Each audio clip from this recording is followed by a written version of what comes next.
Welcome back. The Health Justice Initiative says the contracts that government signed with big international pharmaceutical companies to get COVID-19 vaccine doses show the companies were able to force us to pay more for doses than European countries. J&J, for example, charged us $10 a dose. That's about 15% more than they charged the EU. Pfizer charging us more than it charged other countries as well. The initiative had to go to court to force the health department to release the details of the contract it signed with these companies when there were huge international demand for vaccines during the lockdown. Dr. Marlise Richter is at the Health Justice Initiative. Dr. Richter, good afternoon to you. I remember so clearly everyone was demanding government get as many of these doses as they could. The doses still had to be made. Everyone wanted one. How did these pharmaceutical companies take advantage of this?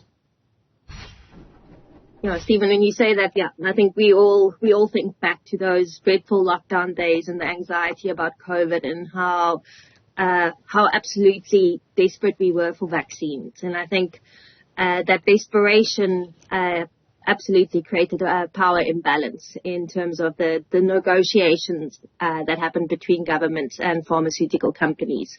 And I think just to provide some context to this court victory is to say that it is really a victory for democracy and our right to access information on the contracts that government signed with pharmaceutical companies. And these contracts were handed over to us on Thursday.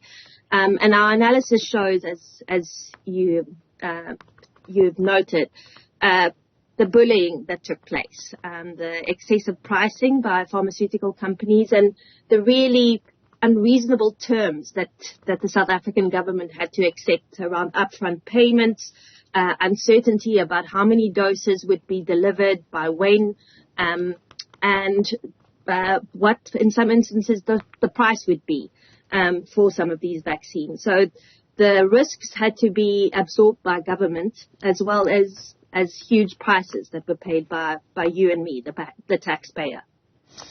Is there any explanation why they were charging richer countries, countries richer than us, more for vaccine doses? Why would they charge us more per dose, more per life than the European Union?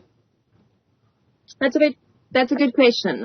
I think there's some arguments that people have made that many of these companies are situated within the global north, and that there was financial investment in the production of the products.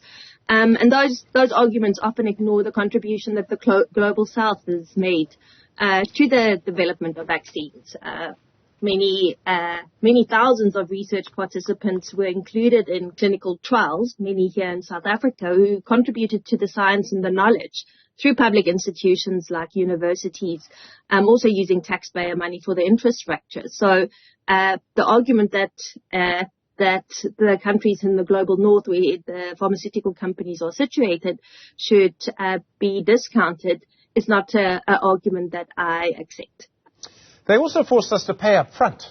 I mean, they had clauses, for example, that said that, we had to pay up front and there was no penalty on them if we didn't get the vaccine.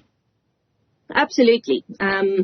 In some of the provisions in the contract say that South Africa wouldn't be able to claim back some of the money in the upfront payments if the pharmaceutical companies couldn't deliver. So, for example, Pfizer said that up to 50% of the advance payment of the $14 million would be not refundable if they couldn't deliver the doses that they promised. Johnson & Johnson, their $27.5 million upfront payment was not refundable under any circumstances. Sure. So that places South Africa in a very precarious situation. So just to make sure I've got all of this right, Dr. Richter, these are companies based in the United States and North America. They first charged us more than they charged richer countries than us. They got themselves into a position where we, as a poorer country, would have to give them money, and there'll be no punishment if they actually didn't give us what they needed. And then they put severe restrictions on what we're actually able to do with them. We couldn't re-export them, for example. In some cases, we couldn't even donate them free of charge. They were able to get away with all of that.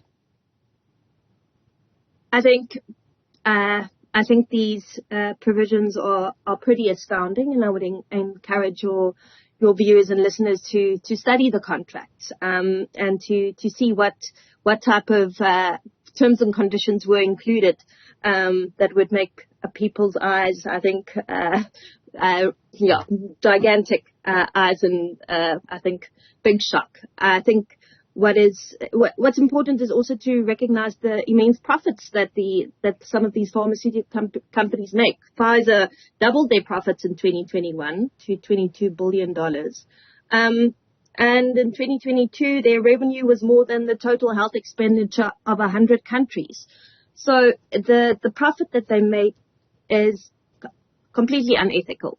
And I think this points very importantly to the mechanisms that we can now demand to ensure that in the next pandemic, because there will be a next pandemic, what we can do to ensure that this egregious behavior doesn't take place again. Do you think, so these contracts were secret at the time, and just to be clear, I have a little bit of sympathy for the health department. I'm not normally sympathetic to anyone who wants to keep anything secret. It's kind of not my job to be. But I have a little bit of sympathy because there was immense public pressure on the one side and only one or two suppliers on the other, and there was this sort of global fight for doses. So I understand all of that. So they were in a situation where if they had said these contracts are public, we probably wouldn't have got the doses. That's how much power the companies had. If these terms had been public then, Doctor, do you think the pharmaceutical companies would have been able to get away with it? I'm asking you a question really about the possible power of transparency here. Yeah. I think the confidentiality clauses and the non-disclosure agreements that are built into this contract have been a hindrance to many civil society organizations and activists across the world. And one of the components of this victory is the fact that we were able to access unredacted, clean copies. Provisions weren't blotted out, as in many other instances, through legal means. And I think it's important to note that South Africa did push back in some instances. There was a request that we put up sovereign assets to act as surety for some of the amounts being charged. And South Africa pushed back rightly against those. But still, in the face of the pandemic, and the fact that we were held to ransom, other provisions couldn't be pushed back against. And I think you rightly note that the need for transparency, that it's not possible for this to happen on a global level, because this is not something South Africa can just fight by itself. It's something that needs to be done on regional and global level, is absolutely important, and should be built into some of the current processes around the pandemic treaty at the World Health Organization level and in other mechanisms. Has anything changed, Dr. Richter, since 2020 and 2021 when all of this was happening, that would stop Pfizer and J&J that got away with it this time around? Has anything happened since then that would stop them being able to get away with it again? I think COVID has shown us the gross profiteering of the pharmaceutical industry, and I think there's been a strong activist and civil society pushback. And I think the response specifically to this court case and the immense amount of support and congratulations and the shock that people have expressed about these contracts is an indication that people have had enough, and that under no circumstances this should happen again. So I believe this transparency and this insight, and especially the insight that we've had around the lack of global solidarity in terms of vaccine apartheid and vaccine nationalism, means that there's more political will, I hope, to ensure that this doesn't happen again in the future. Dr. Marlise Richter from the Health Justice Initiative, thank you very much indeed. Really do appreciate the time. Amazing information coming out around those contracts. A lot more news to come. Do stay with us on Newzroom Afrika, channel 405.